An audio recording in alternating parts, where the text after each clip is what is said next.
What's up mga ka-DIY? May dila nga pala sa ating spin dryer, no? Ang problema niya, ayan, yung pinto niya, yung takip. Ayaw sara, nauurat na yung may-ari niyan. Gusto niya tapon.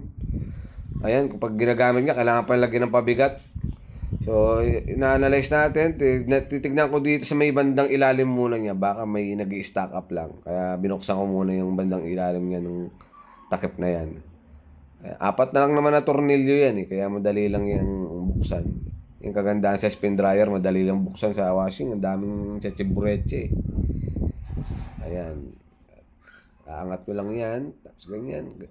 Angat-angat lang. Tapos titignan ko na dyan kung may mga bumara ba. So, wala namang bumabara doon sa ano niya. Sa takip niya. So, iniisip ko, sa baba na yan, doon sa may preno. Kasi ano yan sa preno eh.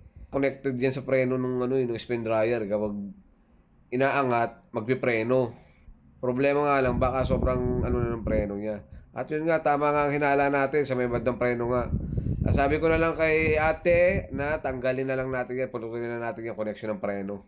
Pero pwede naman natin ikabit yung preno kung gusto niya. Ang problema kasi stack up na po yung yung kable ng preno.